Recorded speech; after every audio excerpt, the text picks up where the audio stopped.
তো বন্ধুগণ, basic website design টিউটোরিয়ালের গত পর্বে আমরা নেভিগেশন সেকশন পর্যন্ত অর্থাৎ এই সেকশন পর্যন্ত ডিজাইন করেছিলাম।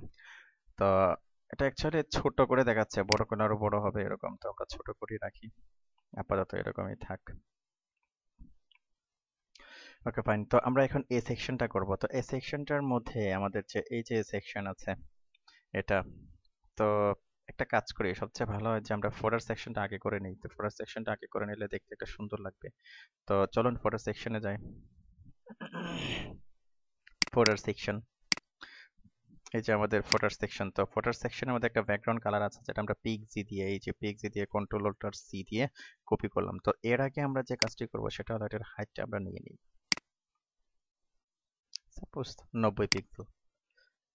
ফোটার সেকশন হাইট, হাইট 90 পিক্সেল। আর ব্যাকগ্রাউন্ডটা যেটা আমরা পিএক্সজি দিয়ে কপি করেছিলাম, এই যে এটা দিয়ে দিলাম। তো আসুন রিলোড দেই। এই যে আমাদের ফোটার সেকশনটা কি তৈরি হয়ে গেল। তো ফোটার সেকশন তৈরি হয়ে গেল। এখন এই যে ফোটার টেক্সটটা সাদা এবং মাঝে, সেটা করব আমরা। এই যে এটা কালার, কালার সাপোজ এটা হবে সাদা। Text align, centre, font size suppose আমরা দিলাম 30 পিক্সেল। তো দেওয়ার পর আসুন দেখি কি ধরনের হলো। এরকম হলো। তো এটা আমরা নিচে নিয়ে আসবো। তো তার জন্য কি করতে হবে মনে আছে তো? পেয়ারিং দিতে হবে। এই যে প্রথমে এটাতে সিলেক্ট করলাম, সিলেক্ট করে এই যে আমাদের ফোটার সেকশন পি, অর্থাৎ এই যে আমাদের সিএসএস স্টাইলটা, সিএসএসটা আমরা যেটা দিয়েছি এখানে ক্লাসটা, সেটাকে সে পেয়েছে। এখানে আমরা লিখবো পেয়ারিং টপ সাপোজ 20 পিক্সেল। নিচে নেমে গেল, একটু বাড়িয়ে দিই, 30 পিক্সেল। তারপর ফন্ট ওয়েট বোল্ড, সুন্দর, ফন্ট ওয়েট বোল্ড। তো এটা দেখুন আমাদের এই ফোটারটার মতোই হয়েছে ঠিক। তো আমরা এখানে ফোটার আমরা অবশ্য লিখেছি দিস ইজ ফোটার, ওকে ফাইন, এটা সমস্যা না। তো আমরা এখানে কপি করব, copy role declaration 25 number line, ঠিক 25 নাম্বার লাইন, অর্থাৎ এই যে এই লাইনটা থেকে আমরা পেস্ট করে দেব। পেস্ট করে সেভ করে দিলাম।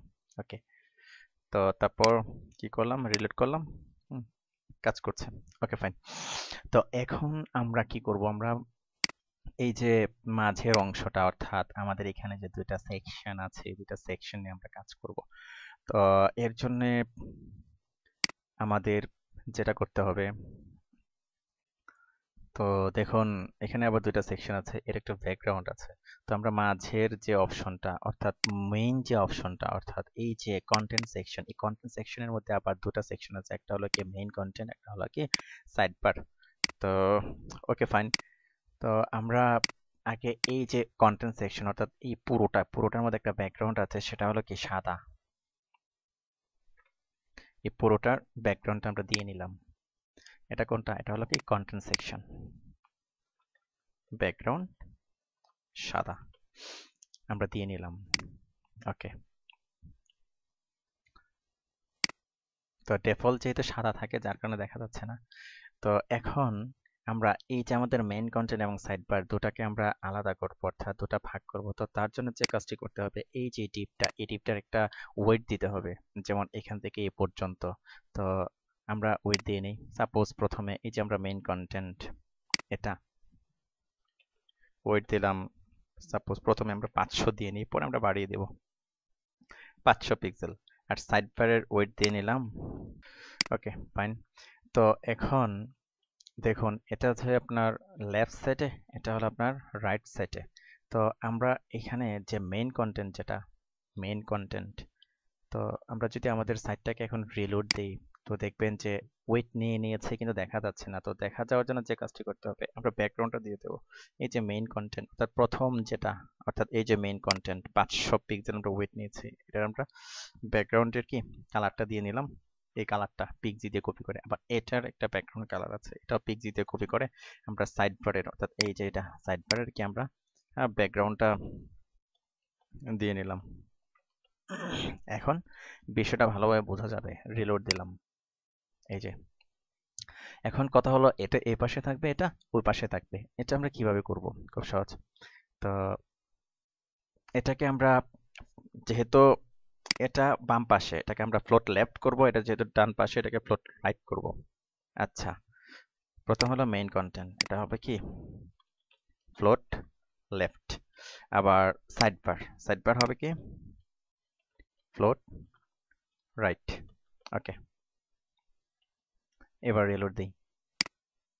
দেখুন এটা এই পাশে চলে গেছে, এটা এই পাশে চলে গেছে, আবার এটা কি উপরে উঠে গেছে। তো এই যে একটা ডিভের ভিতর একটা ডিভ ঢুকে যায়, একটা ডিভ চলে আসে, এগুলা থেকে বাঁচার জন্য আপনাকে কিছু আরেকটা প্রপার্টি দিতে হবে প্রত্যেকটা ডিভের ভিতরে। এটা হলো কি ওভারফ্লো হিডেন অথবা ক্লিয়ার বোথ। তো এটা বিভিন্নভাবে করা যায়। যেমন ধরুন এখানে আমি এই যে সেকশনটা, পুরো সেকশনটা আছে, এখানে যদি আমি একটা ডিপ নেই, তারপরে ডিপ ক্লোজ করে দেই, আর এখানে আমি যদি লিখি deep style equal to clear both, তাহলে কি দাঁড়ায়? তাহলে কিন্তু সে নিচে নেমে গেল। অর্থাৎ একটা ডিপ থেকে আরেকটা ডিপকে সেপারেশন করার জন্য, অর্থাৎ একটা ডিপ যাতে আরেকটা ডিপের উপরে উঠে না যায়, তার জন্য কি আমাদেরকে ক্লিয়ার বোথ আমাদেরকে ইউজ করতে হবে। কিন্তু এখানে যদি আমরা ক্লিয়ার বোথ ইউজ না করি, অথবা সবচেয়ে ভালো হয় প্রত্যেকটা ডিপের ভিতরে আমরা ওভারফ্লো হিডেন করে দিই, এটা হলো সবচেয়ে সুন্দর। তো এভাবে আমরা না নিয়ে আমরা যে কাজটি করব, যেভাবে টেমপ্লেট নিয়ে প্রত্যেকটার ভিতরে আমরা 960 পিক্সেল করে দিয়েছিলাম, ঠিক তেমনি ভাবে আমরা এখানে লিখব ক্লিয়ার। তো ক্লিয়ারে সাপোজ আমরা ওভারফ্লো হিডেন করব, ওভারফ্লো হিডেন। ওকে, তো এখন যে কাজটি করবো, এই যে ক্লিয়ার নিয়েছি আচ্ছা ওভারফ্লো হিডেন করার জন্য, আমরা এটা প্রত্যেকটা ডিভের ভিতরে, এই যে ডিভের ভিতরে যে ক্লাস আছে, আমরা প্রত্যেকটা ক্লাসের ভিতরে আমরা এটা দিয়ে নিলাম। যে এখানে একটা ডিভ, এইখানে একটা, এইখানে একটা, প্রত্যেকটাকে কি আমরা ওভারফ্লো হিডেন করে দিলাম। ওকে, তো এখন যদি রিলোড দেই, দেখবেন কি সেম কাজ, এটার উপরে উঠছে না। তো ভিতরে ইনলাইন স্টাইল দেওয়ার চাইতে আমরা এভাবে একটা স্টাইল ডিফাইন করে এটার মধ্যে ওভারফ্লো হিডেন করে কি আমরা এর থেকে মুক্তি পাচ্ছি। আশা করি বুঝতে পেরেছেন। Okay fine. তো এখন দেখা গেল যে আমাদের এটা এই পাশে চলে আসছে, এটা কি ওই পাশে চলে আসছে। তো খেয়াল করুন যে এখানে এর মধ্যে আবার কিছু, এটা অবশ্যই এখানে বেশি প্যাডিং দেয়া, মার্জিন দেয়া, আমরা এরকম প্যাডিং মার্জিন দেব না, আমরা একটু কম দেব। তো এর জন্য যে কাজটি আমরা করব, তো আসলে আমরা ফায়ারবাক ইউজ করে করি, আরো ফ্রেন্ডলি হবে। তো এখানে দেখুন যে আমাদের টেমপ্লেটটাতে এটার উপর একটা প্যাডিং আছে, নিচে একটা প্যাডিং আছে। তো আমরা আলাদা আলাদা ভাবে প্যাডিং দিই। যেমন ধরুন এটা, আমাকে সাইজটা ঠিক করে নিই আবার। এটা ধরেন এই যে এটা, অর্থাৎ এই যে এই মেইন কন্টেন্ট, পুরাটা মেইন কন্টেন্টটা আমরা ওয়েট সাপোজ আরো বাড়িয়ে দিলাম। এই যে আমি এখন আপ এরো যে বাটনটা আছে আমাদের কিবোর্ডের, সেটি আমি চালাচ্ছি। 625 পিক্সেল দিলাম, বা আরেকটু বাড়িয়ে দিলাম, কি 650 পিক্সেল। তো 650 পিক্সেল দিলাম। এখন এটাকে যদি আমি পেডিং 10 পিক্সেল করে দিই, দেখুন প্রত্যেকটি থেকে কিন্তু কি উপরের নিচে বামে ডানে পেডিং 10 পিক্সেল করে ছেড়ে কি টেক্সটগুলো ভিতরে চলে আসছে। তো এখন আবার যদি আমি মার্জিন 10 পিক্সেল দিই, দেখুন চতুর্দিক থেকে কি এটা 10 পিক্সেল 10 পিক্সেল করে কি ছেড়ে দিয়েছে। এদিকে থেকে 10 পিক্সেল ছাড়লো, এদিকে থেকে ছাড়লো, ওই দিক থেকে ছাড়লো। তো এদিক থেকে 10 পিক্সেল ছাড়া আমাদের দরকার নেই, কারণ এদিক থেকে 10 পিক্সেল ছাড়াটা আসলে ভালো দেখাচ্ছে না। আমরা এপাশে এপাশে এপাশে আমরা ঠিক রাখবো। তো আমরা একটু বাড়িয়ে দিই, মার্জিন সাপোজ 15 পিক্সেল করে দিলাম, আর মার্জিন চতুর্দিক দিয়ে নিল। তো আমরা জাস্ট মার্জিন লেফট 0 করে দিলাম। তাহলে কি দেখুন ফায়ারবাক স্টাইলগুলো নিল কিভাবে, মার্জিন, এই যে প্রথম যে মার্জিনটা, সে মার্জিনটা হলো যে উপরের দিকে মার্জিনটা এটা, তারপরে কি দ্বিতীয় যে মার্জিনটা সেটা হলো কি এ পাশের, তৃতীয় যে মার্জিনটা 15 পিক্সেল এটা হলো কি নিচেরটা, আবার শেষের যে মার্জিনটা এটা হলো কি বাম সাইডেরটা। আসলে বুঝতে পেরেছেন। তো এটা অবশ্য ওইভাবে ডিজাইন করা নাই, আমরা একটু সুন্দরভাবে করছি, জাস্ট দেখতে সুন্দর লাগবে এই কারণে। তো আমাদের কি উপরে নিচে হলো এবং ডান পাশে হলো। ওকে, তো এখন আমরা কি করব, এটাকে মেইন কন্টেন্ট কপি করলাম, কি 21 নাম্বার লাইনে আছে, গেলাম আমরা 21 নাম্বার লাইনে, এই যে এটার উপরে কি আমরা পেস্ট করে দিলাম, পেস্ট করে সেভ করে দিলাম। ওকে, তো এবার রিলোড দিয়ে দেখি ঠিক আছে কিনা। হুম, ঠিক আছে। তো এখন এটাকে আমরা ঠিক করব, ঠিক ওইটার মতোই সাইড বার, সাপোজ এটা সাইড বার। তো সাইড বার সাপোজ আমরা লিখলাম, সরি, মার্জিন টপ কত দিয়েছিলাম, 10 পিক্সেল দিলাম, না 15 পিক্সেল দিয়েছিলাম। ওকে, তার 16 পিক্সেল হয়ে গেল না, 15 পিক্সেল। তারপরে প্যাডিং সাপোজ দিলাম আমরা 10 পিক্সেল। তো প্যাডিং 10 পিক্সেল দিলাম। তো এই 200 এর সাথে 10 পিক্সেল, 200 এর সাথে 10 পিক্সেল অ্যাড হয়ে একটু বেশি হলো, বেশি হয়ে গেল, অর্থাৎ 210 হয়ে গেল। তো যাই হোক, এটা আমরা একটু বড় করে দিই, যেমন কতটুকু বড় করে যায়। এটা অবশ্য আপনার সম্ভবত কত দিয়েছিলাম, এটা 650, এটা একটু বাড়াতে থাকি, দেখি কোন পর্যন্ত যায়। হুম, তার মানে আমাদেরকে এই পর্যন্ত রাখতে হবে। এই যে মাউস আর সরি কিবোর্ডের যে ডাউন কিটা, এটা দিয়ে আমরা কমাচ্ছি, এই যে এ পর্যন্ত আসলো।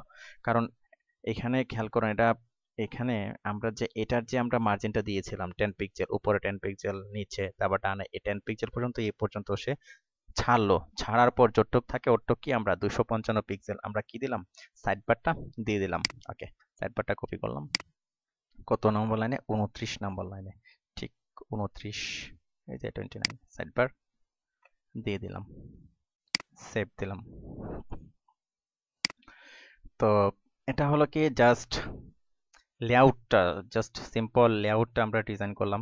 তো পরবর্তী পর্বে আমরা দেখব যে কিভাবে এগুলোকে আমরা ফরম্যাট করব, বা এটাকে আরো কিভাবে আমরা ফরম্যাট করতে পারি, আরো সুন্দর করতে পারি, এই বিষয়গুলো আমরা দেখব। ওকে, আজ এ পর্যন্তই।